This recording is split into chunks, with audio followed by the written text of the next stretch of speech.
हर कली बार बार कह चली, झूम झूम हर कली बार बार कह चली, झूम झूम हर कली बार बार कह चली। आप जो पधारे तो महक उठी गली गली, झूम झूम हर कली बार बार कह चली, झूम झूम हर कली बार बार कह चली।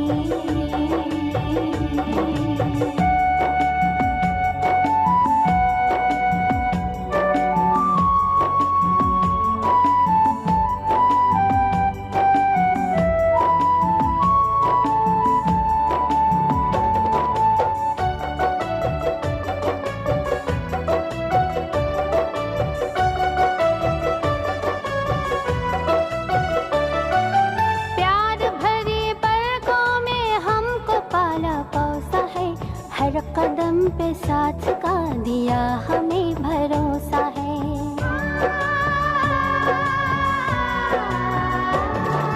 प्यार भरे पलकों में हमको पाला पोसा है, हर कदम पे साथ का दिया हमें भरोसा है। खुशनुमा है जिंदगी राह जैसे मखमली, आप जो पधारे तो महक उठी गली गली, झूम झूम हर कली बार बार कह चली, झूम झूम हर कली बार बार कह चली।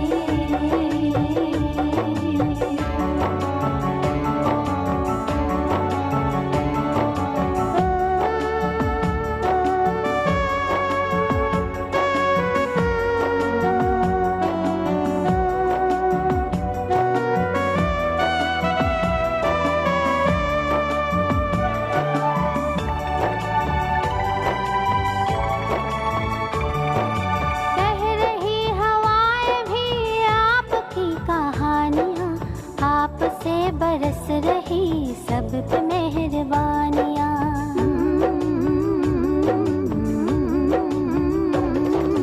कह रही हवाएं भी आपकी कहानियाँ, आपसे बरस रही सब पे मेहरबानियाँ। मीठे बोल बोलते हैं जैसे मिस्र की डली, आप जो पधारे तो महक उठी गली गली, झूम झूम हर कली बार बार कह चली, झूम झूम हर कली बार बार कह चली, झूम झूम हर कली बार बार कह चली। आप जो पधारे तो महक उठी गली गली, झूम झूम हर कली बार बार कह चली, झूम झूम हर कली बार बार कह चली, झूम झूम हर कली बार बार कह चली। भगवान महावीर स्वामी आचार्य गुरुदेव आनंद ऋषि जी महाराज साहब, इनके चरणों में कोटि कोटि वंदना। अत्र विराजित महाप्रज्ञाशील ओजस्वी वक्ता परम पूज्य जागृति जी महाराज साहब एवं परम पूज्य वत्सल श्री जी महाराज साहब के चरणों में ये धर्म सभा अत्यंत श्रद्धा से भक्ति से अपने श्रद्धा सुमन अर्पित करती है। संपूर्ण धर्म सभा में आपके चरणों में भक्ति और भावों के पुष्प हम अर्पित करते हैं। गुरनीसा आई है रौनक छाई है, गुरनीसा आई है रौनक छाई है, संग को बधाई है खुशियाँ लाई है, संग को बधाई है खुशियाँ लाई है। सारे जहाँ में धूम मचाई है, गुरनीसा आई है रौनक लाई है। तेरी भक्ति में करता चला, जब से ओ गुरु माँ हूँ तुझसे मिला, तेरी भक्ति मैं करता चला, जब से ओ गुरु माँ हूँ तुझसे मिला। माँ ओ गुरु माँ मैं तेरा लाडला। पौंदे पौंदे पानी देंदा, सूखे बूटे हरे कर देंदा। ओ केड़ा माली बन के आया मैनू वेख लैन दे। ओ केड़ा माली बन के आया मैनू वेख लैन दे। रब मेरा सतगुरु बन के आया मैनू वेख लैन दे। परिस्थिति कैसी भी हो, उस परिस्थिति को बहुत ऊंचाई तक लेके जाने का काम महासती जी, अगर परिस्थिति तो मैं तो बोलता हूँ सुधर जाए और सबको आपके पास रोज आके बैठ के आपके विचार सुनने का मौका मिले, अगर नहीं बदली तो महासती जी उसको निश्चित रूप से अलग बदलाव के साथ आपके घर घर तक पहुंचाएंगे, ये मुझे विश्वास है। महासती जी आपका चातुर्मास की महासतीजीला आपल्या या पुणे जिल्ह्यात ज्याला मी घेऊन आलो त्याला हे माझं धाडस होतं की सगळेजणांनी हेच मला विचारलं की ह्या दोन छोट्या छोट्या साध्वी आणि आदिनाथ संघात हे काय करतील। त्यावेळी यांचं वय फक्त 31-32 असेल, छोट्या साध्वीचं एक 25 असेल, पण ह्या छोट्या साध्वींनी की अशी क्रांती केली की संबंध पुणे शहरात 4 महिने अपुरे राहिले। आत्ता सांगितलं शिंगवेजीने की 4 महिने आम्हाला तिथं कमी पडले, कमी नाही पडले। हा चातुर्मास 6 महिने चालला। 4 महिने संपल्यानंतर त्यांची जी विहार यात्रा सुरू होती ती रोज 100-150 लोक बरोबर घेऊन रोज कुठे ना कुठे त्यांचं व्याख्यान चालूच राहिलं। सजा दो घर को गुलशन सा, मेरे गुरुदेव आए हैं। सजा दो घर को गुलशन सा, मेरे गुरुदेव आए हैं। सजा दो घर को गुलशन सा, मेरे गुरुदेव आए हैं। मेरे गुरुदेव आए हैं, मेरे गुरुदेव आए हैं। लगे कुटिया भी गुलशन सी, लगे कुटिया भी गुलशन सी, मेरे गुरुदेव आए हैं। सजा दो घर को गुलशन सा, मेरे गुरुदेव आए हैं। भगवान महावीर के चरणों में कोटिशा वंदन। आचार्य सम्राट श्री आनंद ऋषि जी महाराज इनके चरणों में कोटिशा वंदन। यहाँ पर विराजित महासती जी, जागृति जी महाराज साहब तथा वत्सला जी महाराज साहब इनके चरणों में कोटिशा वंदन। आज हमें आनंद होता है कि हमारे संघ को महासती जी का आगमन हुआ। महाराज साहब आपका चातुर्मास आदिनाथ में हुआ, तब से हमारी मन की इच्छा हुई कि आपका चातुर्मास हमें मिले। हमारा संघ आपके दर्शनार्थ और विनंती के लिए पनवेल आए और आपने हमको चातुर्मास की हाँ कर दी। आज हमको सुनहरा मौका है।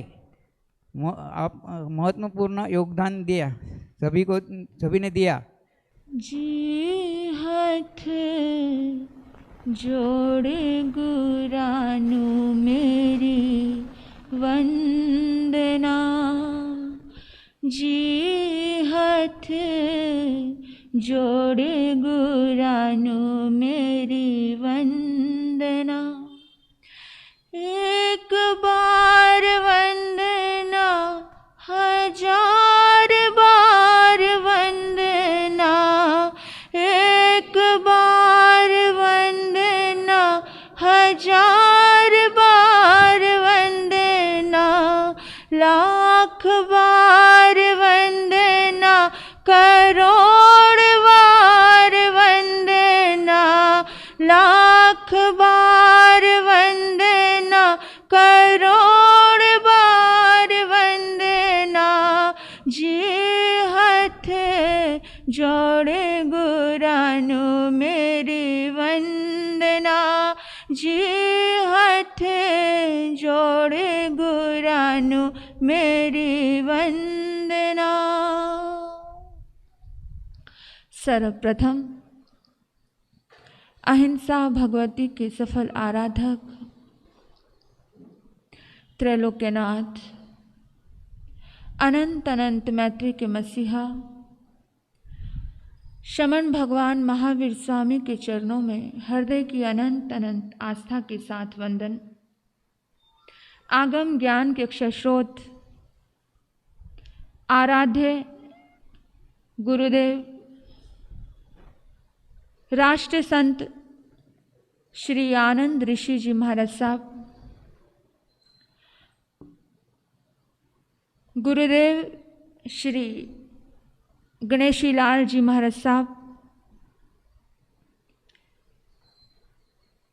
इस दुनिया में जितने भी समस्त महापुरुष विराजमान हैं उन सभी महापुरुषों को याद करते हुए जिन्होंने संयम का वरदान दिया, आचार्य डॉक्टर शिवमुनि जी महाराज साहब, सभी महापुरुषों के चरणों में वंदन और नमन करती हूँ। संयम जीवन की सहयोगी साध्वी वत्सल श्री जी महाराज साहब, धर्मानुरागी धर्म बंधुओं एवं बहनों, आप सभी के अंतर में विराजमान आपकी पवित्र आत्मा को नमन करती हूँ। जन्म जन्म के दुखों का नाश करने वाली, कल्याण व मंगल का दर्शन कराने वाली प्रभु महावीर की वीत रागवाणी आपको सुनने को मिलेगी। आज का दिन अत्यंत प्रसन्नता का दिन है, बहुत खुशी का दिन है, क्योंकि आज चातुर्मास प्रवेश हुआ है। आप सोचेंगे कि चातुर्मास प्रवेश मतलब क्या? केवल आकोड़ी नगरी में प्रवेश हो जाना, किसी नगर शहर में प्रवेश हो जाना, केवल इतना ही मतलब है चातुर्मास प्रवेश का, या और भी कोई मतलब है? चातुर्मास प्रवेश का अर्थ केवल इतना ही नहीं है। इतने उत्साह, इतना उल्लास, इतनी भक्ति हर मन में क्यों जागती है? आप सोचिए कि इतनी दूर दूर से इतना अनमोल समय निकाल करके गुरु दरबार में कोई भी आत्मा आती है तो केवल इसीलिए नहीं आती है कि उस नगरी में प्रवेश हुआ है, मात्र इसलिए नहीं। जो जो भी आत्माएं इस प्रांगण में यहाँ विराजमान हैं, उस हर आत्मा को उन 4 महीने का सत्संग का लाभ अभी से चला गया, क्योंकि 4 महीने के सत्संग की स्थापना करने का दिवस है ये। जीवन में भक्ति का प्रवेश ये होता है चातुर्मास प्रवेश। जीवन में धर्म का प्रवेश ये होता है चातुर्मास प्रवेश। जीवन में प्रेम और उदारता और मैत्री का प्रवेश ये होता है चातुर्मास प्रवेश। चातुर्मास में यही होता है ना, क्षमा होती है, मैत्री होती है, उदारता होती है, दान दिया जाता है। ये सब क्या होता है? सभी का सहयोग, जीवन में साधना का प्रवेश ये होता है चातुर्मास प्रवेश। और जितना भी 4 महीने में कोई भी एक आत्मा करेगी, इस स्थापना के दिवस पर जितने लोग आए हैं सबके हिस्से में कुछ ना कुछ निमित्त होता है ना।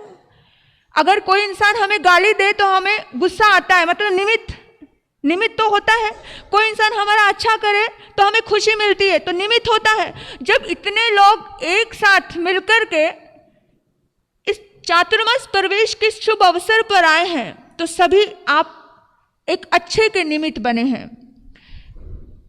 आप सौभाग्यशाली हो।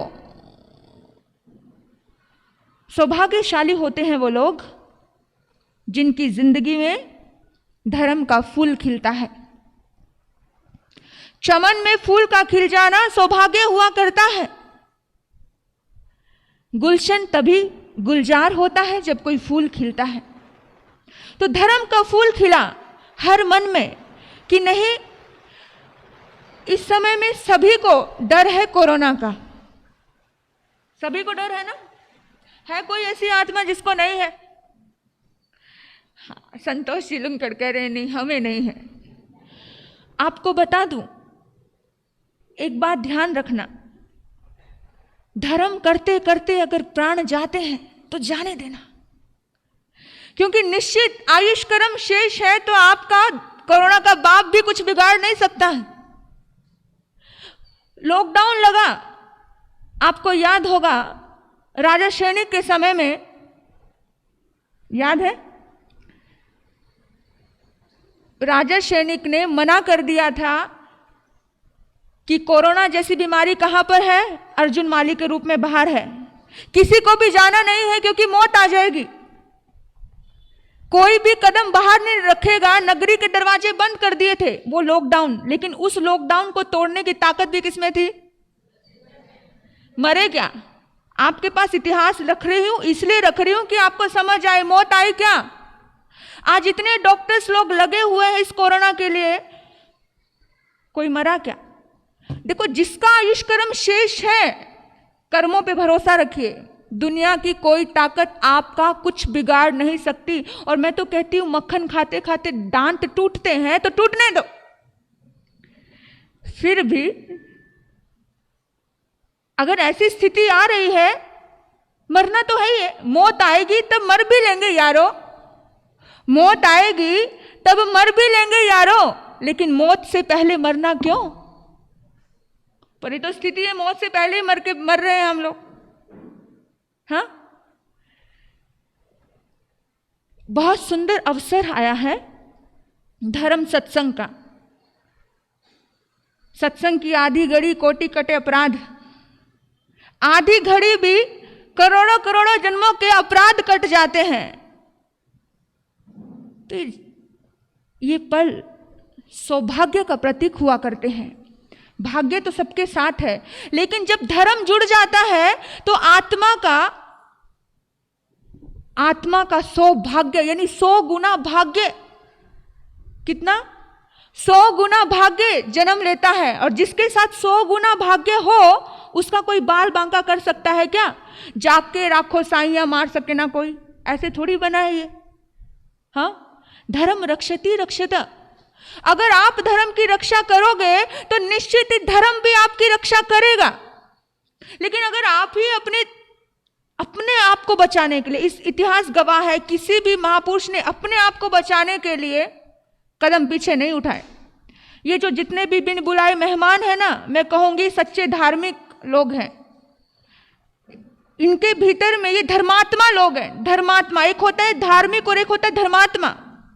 धार्मिक और धर्मात्मा शब्द को समझना। जो धार्मिक होता है ना, वो सिर्फ काया से धर्म से जुड़ा होता है।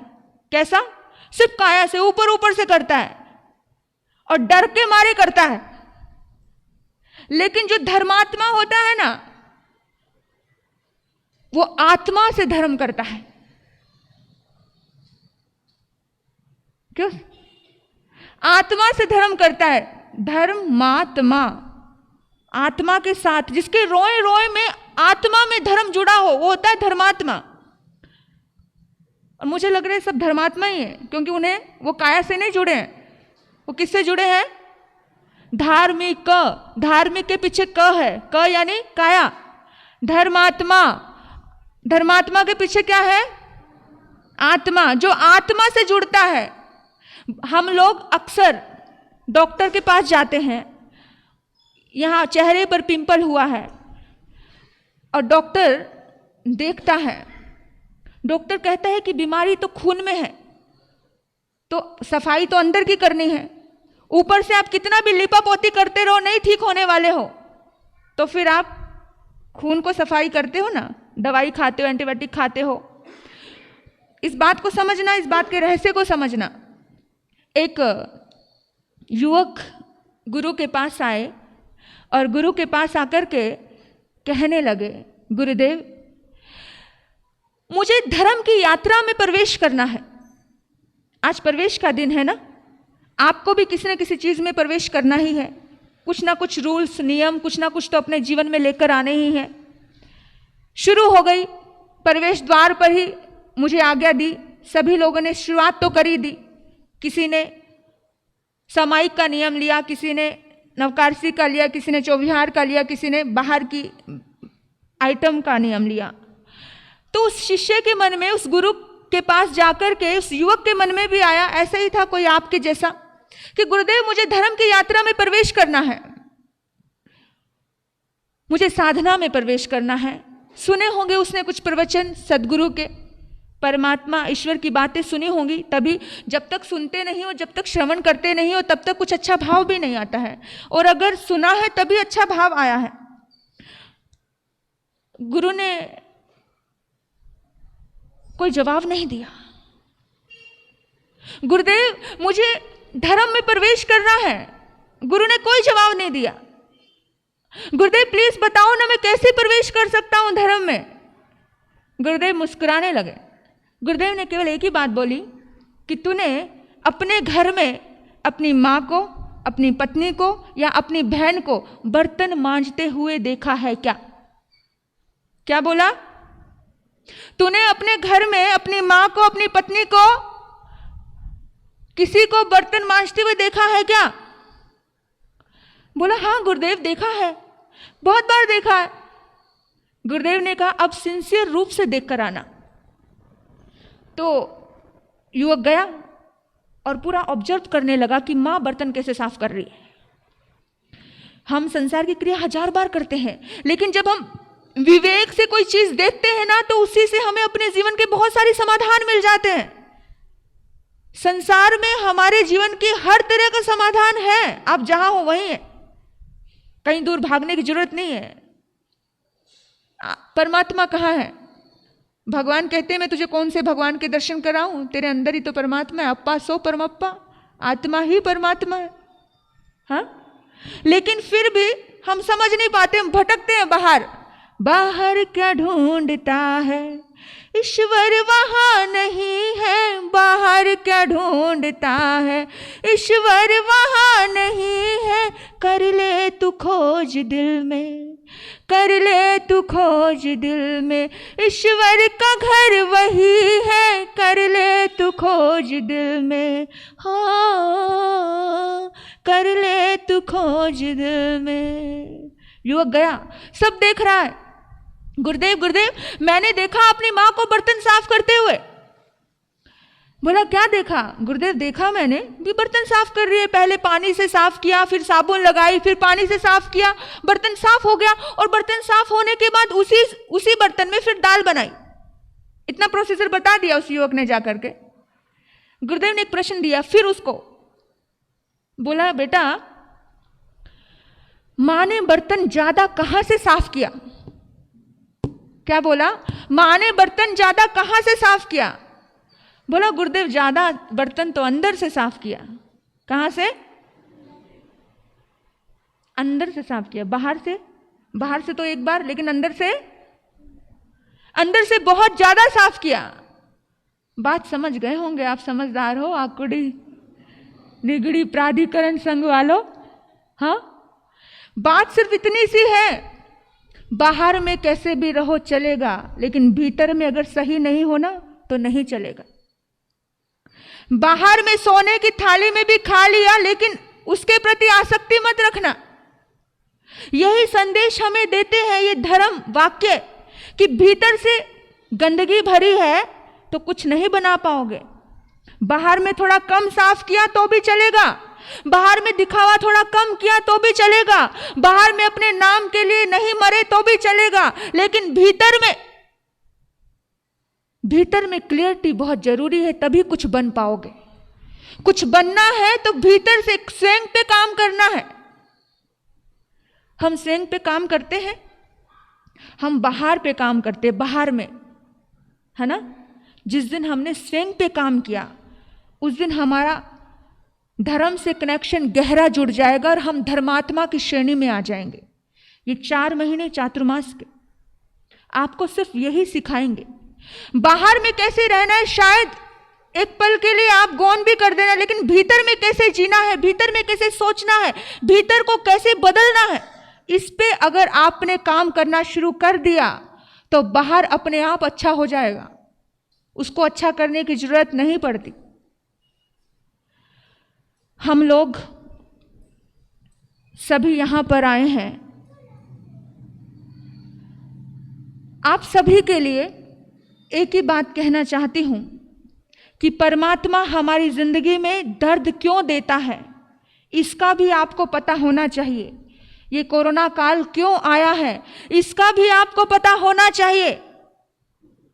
आज वैसे ही बहुत आलसी है हम लोग, लेकिन कोरोना का बहाना मिल गया और आलसी हो गए, है ना। लेकिन जब ऐसी स्थिति आ गई कि खाने तक की नौबत, जब व्यापार बंद होने लगे, क्योंकि व्यापार से तो कॉम्प्रोमाइज कभी किया ही नहीं था, आज प्रकृति कॉम्प्रोमाइज करवाती है। आपने अपने बच्चे को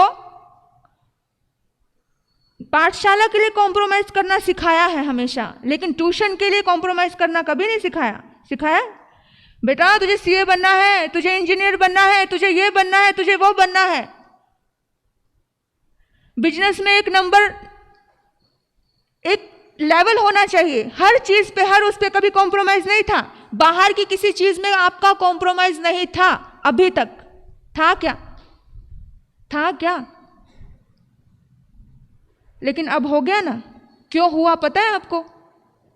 बेशक कितना भी कह लो, आज जितना धर्म इस कोरोना काल में लोगों ने किया है ना, शायद ही कभी किया होगा। बेशक इंसान कहते मंदिर बंद है, लेकिन दिल के दरवाजे खुले हैं। आज जितना ज्यादा सेवाएं दी जा रही है, भूखे को भोजन और कितना कुछ काम हुआ। प्रकृति ने कहा कि जागो, जब तक नहीं जागोगे तब तक कुछ नहीं होगा। इसलिए प्रकृति ने कुछ ऐसा कर दिया कि पूरी तरह से आपको एक साइड में कर दिया। जो लोग केवल संसार के पीछे भाग रहे थे, इसके ऊपर एक बात समझाती हूं आपको, आपको समझ आएगा कि जब दर्द आता है, जब दुख आता है, जब तकलीफ आती है, तब व्यक्ति का प्रश्न होता है कि क्यों दर्द आया, क्यों तकलीफ आई, क्यों परेशानी आई, मैं ही क्यों सहन करूं, मुझे ही क्यों परेशानी आए, है ना। इसके ऊपर प्रकृति एक बड़ी सुंदर सी एक उदाहरण मैं आपको दे रही हूं, बताती है। इंजीनियर बिल्डिंग का काम कर रहा था और काम करते करते उसको नीचे मजदूर से बात करनी थी। नीचे मजदूर था, आवाज बहुत ज्यादा थी, इतना शोर था कि अब उसकी इंजीनियर की आवाज नीचे नहीं पहुंच रही थी। आप अपने साथ इसको जोड़ते रहना, इतना शोर है कि हमारी इंद्रियों की आवाज पहुंचती नहीं है। किस तक? हमारी इंद्रियों का इतना ज्यादा शोर है कि हमारी आवाज उस परमात्मा तक नहीं पहुंचती, परमात्मा की आवाज हम तक नहीं पहुंचती। नीचे काम चल रहा है, मजदूर से बात करनी बहुत जरूरी है। इंजीनियर चाहता है बात करना, लेकिन बात नहीं हो पा रही। जो इंजीनियर ने सोचा कि चलो 10 रुपए का नोट डाल दिया, और जैसे ही मजदूर ने देखा 10 रुपए का नोट, बड़ा खुश हो गया। अरे वाह, उसने फटाफट अपनी जेब में डाला और काम पे लग गया। उसने सोचा था इंजीनियर ने कि अभी मुझे देखेगा, अभी मुझे देखेगा, पर नहीं देखा। फिर इंजीनियर ने 100 रुपए का नोट डाला, और जैसे ही 100 रुपए का नोट उस मजदूर ने देखा तो खुश हो गया। अरे वाह, क्या बात है, आज तो शुभ शकुन है, आज तो बड़ा अच्छा है, आज का दिन बड़ा अच्छा है। 100 रुपए फ्री में मिल गए, उठाए और जेब में डाल लिए। आपको मिल जाए तो खुशी होती है ना। अचानक कोई खुश सुख का संदेशा आ जाए, बड़ी खुशी होती है ना। होती है कि नहीं होती है? आकुडी वालों हाना तो कर दो। होती है ना। बड़ा खुश हुआ, लेकिन वो इंजीनियर सोच रहा है कि ऊपर देखे, लेकिन नहीं देख रहा कि कहां देखा, किसने देखा। उसने तो आजू बाजू देखा और जेब में डाल लिया। फिर दोबारा 2000 का नोट डाला। सोचा अभी तो देखेगा भगवान, लेकिन तभी भी नहीं देखा। तभी भी इधर उधर देखा, कोई देख ना ले, अरे बाप रे बाप, सुना था भगवान छप्पड़ फाड़ के देता है, लेकिन आज तो सचमुच 2000 का नोट मिल गया, लॉटरी लग गई। वाह वाह, एक मजदूर के लिए 2000 एकदम से मिल जाए बहुत बड़ी बात है ना। उसने उठाया, उठा करके अपनी जेब में डाल लिया, किसी को पता ना चल जाए। सारी बातें आपकी है, बिल्कुल आपको ही कह रही हूं, सब आपकी है, सब आपकी है।